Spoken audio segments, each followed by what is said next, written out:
মাছের উপদ্রব এত বেড়েছে যে ঘরের শান্তি নেই। এবার কাজে লাগান এই তিনটি সহজ টিপস। রান্নাঘরের একটা কোণে রাখলেই মাছি আর আসবে না। এই পাতা কি আপনি কখনো ব্যবহার করেছেন? সিঙ্ক আর ডাস্টবিনে সবচেয়ে বেশি মাছি হয়। এই দুই জিনিস মিশিয়ে একবার ব্যবহার করে দেখুন। রান্নাঘর বা বারান্দায় স্প্রে করলে গন্ধে আর ঢুকবেই না মাছি। তৈরি করবেন কিভাবে? বাজারে স্প্রে ফেল, ঘরের জিনিসেই এত সহজে তাড়াতে পারবেন মাছি। শুধু 10 মিনিট সময় দিন। এই ঘরোয়া উপায়ে সারা ঘর থাকবে মাছি মুক্ত। রান্নাঘরে একটু কিছু রেখে দিলেই মাছিরা যেন হানা দেয় দল বেঁধে।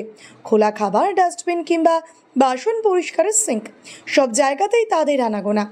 দেখতে ছোট হলেও মাছিরা ঘরের পরিচ্ছন্নতা নষ্ট করে আর বিভিন্ন রোগ ছড়ানোর ঝুঁকি বাড়িয়ে তোলে।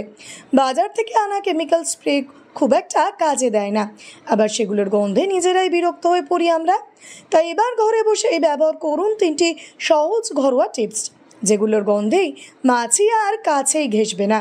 তেজপাতা আর কর্পূরের ধোঁয়া মাছিকে ঘরেই ঢুকতে দেবে না। রান্নাঘরে বা বসার ঘরে একটা মাটির প্রদীপ রাখুন। 5টি শুকনো তেজপাতা, 5টি কর্পূর এবং 2 চামচ সরিষা বা নিম তেল।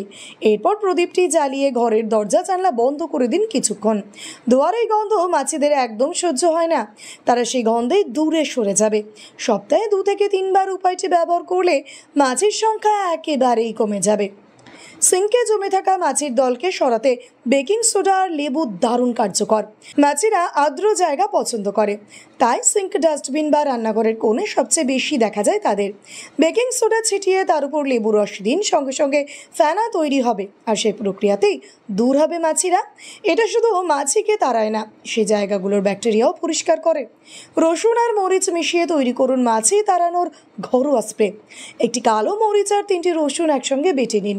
এরপর সেই মিশ্রণে পানি দিয়ে স্প্রে বোতলে ভরে ভালোভাবে ঝাঁকিয়ে নিন। এবার রান্নাঘরের জানলা, দরজা ও কোণায় স্প্রে করুন। এই গন্ধ মাছিদের কাছে খুব অসহ্য, তাই তারা আর ঘরের দিকে ফিরেও তাকাবে না। মাছিরা দেখতে ছোট হলেও ঘরের স্বাস্থ্য ও পরিচ্ছন্নতার দিক থেকে এরা একেবারে বড় সমস্যা তৈরি করে। খাবারে বসে সংক্রমণ ছড়ানো থেকে শুরু করে রান্নাঘরের পাশে নোংরা করে রাখা, সব মিলিয়ে এদের প্রতিদিন সহ্য করা সত্যিই কষ্টকর। বাজার চলতি স্প্রে বা কেমিক্যাল ব্যবহার করলে সাময়িক ফল মিললেও তা দীর্ঘস্থায়ী নয়, বরং অনেক সময় এতে আপনার নিজের শরীরেও প্রভাব পড়তে পারে। তাই এই 3টি ঘরোয়া টিপস, তেজপাতা, কর্পূরের ধোঁয়া, বেকিং সোডা, লেবুর ক্লিনজিং মিশ্রণ আর রসুন, কালো মরিচের স্প্রে ব্যবহার করলে আপনি প্রাকৃতিকভাবে মাছির উৎপাত থেকে মুক্তি পাবেন। সবচেয়ে বড় কথা হলো এগুলো সম্পূর্ণ নিরাপদ, খরচও কম আর ব্যবহার করাও খুব সহজ। নিয়মিত ব্যবহার করলে ধীরে ধীরে আপনি নিজেই টের পাবেন মাছির সংখ্যা যেমন কমছে তেমনই বাড়ছে ঘরের সতেজতা ও স্বস্তি। তাই আর দেরি নয়, আজ থেকে এই সহজ টোটকাগুলো ট্রাই করে দেখুন। ঘর থাকবে পরিষ্কার, আপনিও থাকবেন নিশ্চিন্ত।